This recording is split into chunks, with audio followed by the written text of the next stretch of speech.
Price drop. It's time to shop at Nordstrom Rack. Get to your Rack store today for first dibs on new markdowns. Now score even more, up to 70% off, brands everyone loves at Nordstrom Rack. Find genius deals on easy dresses, denim, tops, sneakers, and more. Plus, tons of must-haves for the family and home. So shop your Nordstrom Rack store today and save up to 70% on so many new markdowns. But hurry, deals this great won't last long. This is Optimal Relationships Daily, episode 1749. 7 Time-Saving Hacks for Big Families by Rachel Jones of NourishingMinimalism.com. Hello, everybody, and welcome to another episode of Optimal Relationships Daily. I'm your host and narrator, Greg Audino. It's great to be with you once again. Great to be sharing another article for the parents out there, as we do each Thursday and Friday. And this one, while it is labeled as being for big families, can certainly be applied to average-sized and even smaller families too. So I hope all parents have their ears perked. Let's jump into this post now and start optimizing your life. 7 Time-Saving Hacks for Big Families by Rachel Jones of NourishingMinimalism.com. I don't feel like we have to manage a big family anymore, now that our 3 oldest are out on their own. But I still rely on these things to make our lives run smoothly. Number 1. Minimalism. If you found me through the Mega Motivation playlist, I know you've heard from minimalists already, but I have to say it. If you want more time, get rid of all the non-essential items in your home, in your car, in your garage, on your calendar. Basically, go all in on minimalism, and you will have more time and less need for time management hacks. Number 2. Set up systems. Math teachers teach a formula to do a math problem. There may be other ways to get to the answer, but typically, if you follow the formula, everything is done more efficiently, and there are fewer times where we have to go back and redo the work. That's what routines do for us. They are a formula to keep a clean and organized home. Setting up a system or routine is simply noting what time you need to start to get it all done, and what order makes sense for the things you have to do. My routines are my daughter's hygiene routine. We have set times for the kids to shower, brush their teeth, all that stuff. Naomi showers in the morning before school. We know that Naomi needs to eat and make her lunch before leaving for school at 7:40. So she starts her hygiene routine at around 6:15 and is out of the bathroom by 6:30. Before school routine. I get into the kitchen and pull out lunch boxes from the dishwasher. The boys get up and start putting their lunch together and then eat breakfast. When Naomi is out of the shower, she gets her lunch together. I either fill the water bottles or remind the kids to. Morning reset. After breakfast, and when everyone is done making their lunch, I put everything away, wipe the counters and stove, and I wash the dishes. Laundry routine. I haven't needed to be so careful about staying on top of the laundry since the older boys moved out. But when they were at home, we had to do a load of laundry every day. Doing it every day means I spend 4 minutes on laundry, and then I don't have to think about it anymore. Yes, reducing the number of clothes each person has is a critical part of that. We reduced it to about a week's worth of clothes for each person. After school routine. The kids come up and I have them empty their backpacks.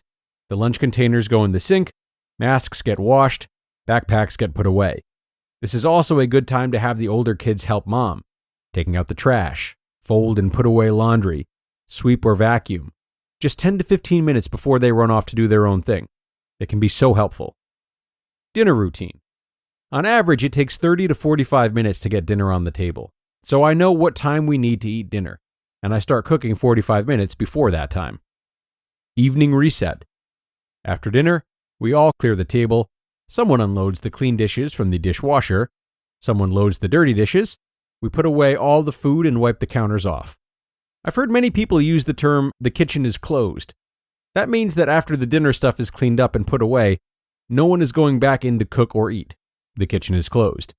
This helps to reduce snaking, and it helps to reduce waking up to a mess. Boys' hygiene routine.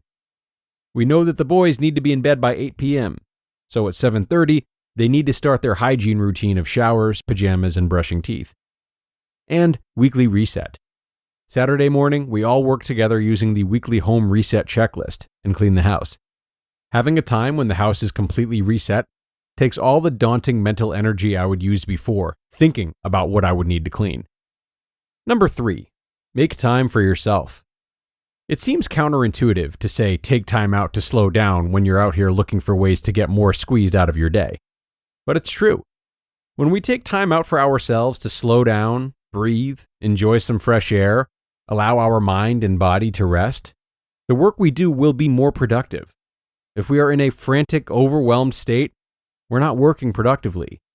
Even just taking 10 minutes a day to sit in the quiet, which is why so many moms say get up before your kids, can help you feel calm and collected. The truth is, we do better when we feel better.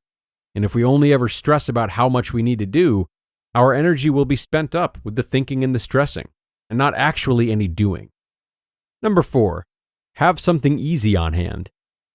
I cook a lot of real food. I want to feed my kids healthy food I make. It's one of my things. But there are days that have a lot going on, and I will be tempted to order pizza or drive-thru. So, I have pre-made options that I buy that are not quite as healthy as cooking from scratch, but they are definitely healthier than fast food. Even eating a bowl of cereal for dinner sometimes is okay. We require so much of ourselves, and sometimes we don't feel well, or we are rushed and stressed. And just giving yourself permission to do something easy is important. You're not failing if your kids eat peanut butter and jelly again. They're still getting fed, and that is what matters. Number 5, batch cook breakfast. Many people meal prep, but just like I never wanted to set aside a full day to clean, I've never wanted to set aside a full day to shop, chop, mix, and freeze. But it does make sense to me to make large batches and eat leftovers for a few days. Number 6, communicate and delegate. I would love it if my husband and kids anticipated the things that I wanted to be done, or had the same desires for the state of our home. But they don't. Those are my desires. I'm the one that wants a clean house. I'm the one that wants laundry done daily. I'm the one that wants to serve homemade food. So I've had to learn to communicate my desires and expectations to my husband, and also guide my kids through the things that I want them to learn. So if my husband is sitting on the couch and I'm working in the kitchen, instead of being angry at him for his lack of attentiveness, I just have to say, "Can you clear the table? Will you take care of the dishes tonight? Or please help the boys take out the trash." It's not that he's unwilling, it's just that those things are not important to him. For me, I don't care about cars. I just want it to function the way that I want, and I don't care how it looks. I don't think about driving through a car wash. I don't care if the paint gets scratched or if there are rust spots. It never crosses my mind. So, I have to acknowledge that we all have our things, and mine is wanting a clean house. So, I either need to be happy doing it all, or I need to ask him to participate, and also tell him how I want him to participate. Because if my husband asked me to clean the car, I would vacuum it, but I still wouldn't think to take it through a car wash. So, let's not say do the dishes and in our mind expect them to also wipe down the counters and sweep the floor. And number 7, let go of perfection. I know I've talked about it before, but it goes with point number 6. If we're going to delegate to our family, we have to be okay with things not being done exactly the way we want them to get done. The point is the dishes are done. It doesn't really matter how they were stacked in the dishwasher or the draining rack. Perfection prevents us from taking action because we think, I don't have time to do it right, so I just won't start. But really, we already have a home that needs care. Getting a little bit done every day still means the house is getting cared for. It doesn't matter if it's done perfectly. You just listened to the post titled 7 Time-Saving Hacks for Big Families by Rachel Jones of NourishingMinimalism.com. Priceline presents Go to Your Happy Price. What's up? It's Kaylee Cuoco.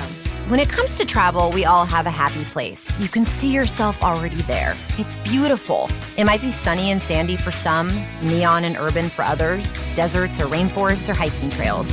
With Priceline, you can get to your happy place for a happy price with deals you really can't find anywhere else.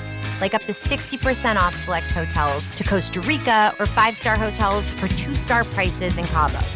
Go to Priceline.com and travel to your happy place for a happy price.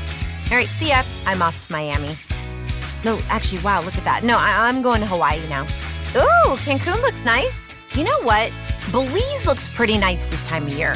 Or, Palm Springs. Go to your happy place for a happy price. Go to your happy price, Priceline. Whether in person or remote, open communication with your doctor is key to managing any condition, including heart failure.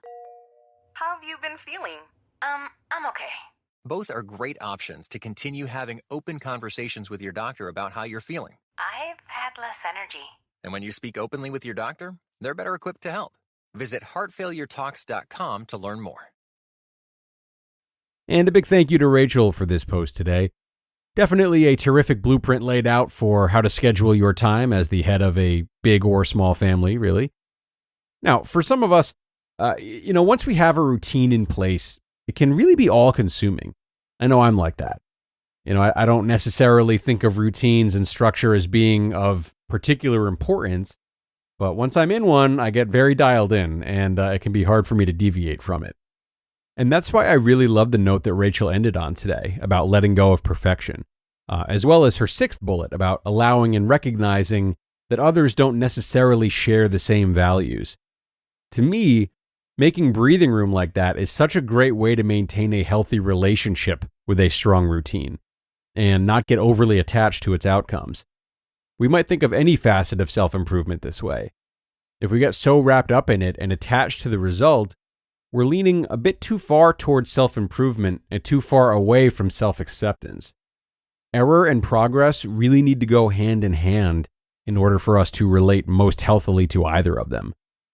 So think about that and what area of your life it might apply to right now. That's going to bring us to the end, though, everybody.